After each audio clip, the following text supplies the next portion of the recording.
Umunsi mpuzamakungu wahariwe igitegwa c'ikawa wahimbarijwe mu ntara ya Muyinga ku civugo kigira kiti twungure urunani mu guteza imbere ikawa yacu ku buryo burama. Umunsi ukaba usanzwe uhimbazwa kw'igenekerezo rya mbere gitugutu k'umwaka utashe hano mu gihugu c'Uburundi, ukaba wahimbajwe kuri uno wa munani gitugutu.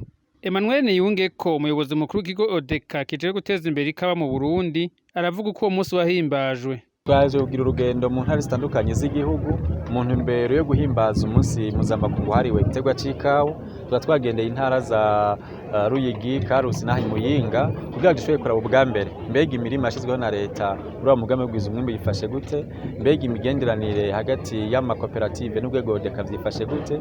Tukaba twasanze rero imirima yashizweho na leta yo kimugwego ODECA yifashe neza cyane, amatuta abereye ijisho ndetse n'imirima hamwe n'amatuta y'abikorera ivyabo n'amakoperative bikavyifashe neza. Igihe leta yafata ingingo yo gusubiza ikirenge mu gisata c'ikawa ubwame kugira ngo igarukane umwezero mu bene gihugu. Uno munsi rero bene gihugu bo mu gisata c'ikawa baratekaye ndetse n'abarundi bose, kuko ivyo ari bahanze aho hambere kudahembwa ku gihe ubu n'umuziro.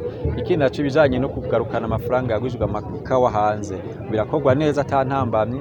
Ikindi naco nuko tubona ko ihangiro ryo kugwiza umwimbu biciye mu gushiraho ibipimo vyagutse iriko iratunganywa neza. Tukabona yuko mu mwaka umwe n'amezi 9 urwego ODECA rumaze leta no kubwishiteka karenge mu gisata c'ikawa ari amezi y'umugisha, amezi y'agaciro mu gisata c'ikawa n'igihugu c'Uburundi. Warongoye ikigo ODECA akaba asaba abarimyi b'ikawa gukorana neza n'abafundi b'indimo. Vyaragaragaye yuko ubugirigiri bugira babiri. Abene gihugu rero tubasaba ubwa mbere kuja inama n'ingingo hagati yabo, bongere bumviriza impanuro zitangwa n'abafundi b'indimo bamwe basanze babafasha kurikana ibijanye n'uburimyi, ubworozi n'ibidukikije.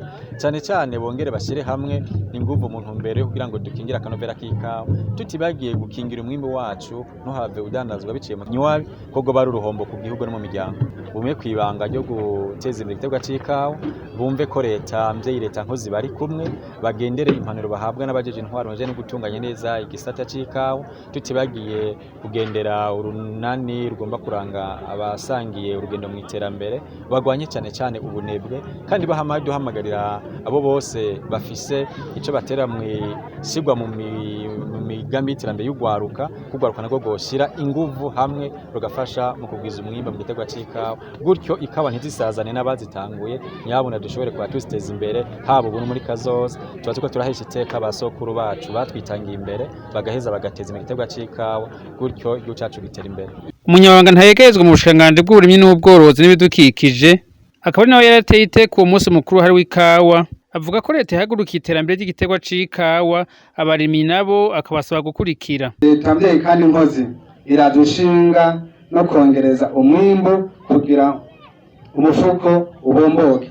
Nico gituma imigambi ikurikira ibandanya ishirwa mu ngiro, nko kurosa abarimyi vya nkenerwa, yaba ibikoresho bitandukanye, ifumbire n'imiti, kurwanya ubukoko n'ingwara, kugwiza ibipimo vy'ikawa biciye mu kugira amatuta mu ntumbero yo kongereza ibipimo no gusubiriza ikawa ishaje, kubandanya guhimiriza abarimyi kuja mu makoperative, guhimiriza abagwizatunga gushira uburyo muri ico gisata, kugira ubushakashatsi mu ntumbero y'uko haboneka ubuhinga bwo kurima ikawa butuma umwimbu n'akanovera vy'ikawa vyiyongera, gukurikirana ihemba ry'abarimyi no kuduza igiciro c'ikawa ku mwaka bivanye n'ingene ibiciro ku masoko mpuzamakungu vyagenze.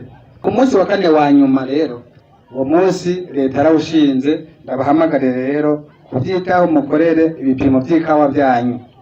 Nubo kaciyemwo ibipimo bigasiba, mukarima ikawa ntibabera amahirwe yo gutera imbere kuko hari abaduhenze, aho ikawa yagiye mu tata c'abikoro twabo, namwe mukahombera. Ndabahamagarire ko ikawa nico gitegwa conyene muzoshora mukaronka agafaranga kaziye hamwe. Ivyo birori bikaba vyasozewe no gutanga udushimwe ku barimyi b'ikawa bigenjeje neza mu gufata neza ibipimo basanzwe bafise, abo nabo bakaba baje bava mu ntara zitandukanye z'igihugu c'Uburundi.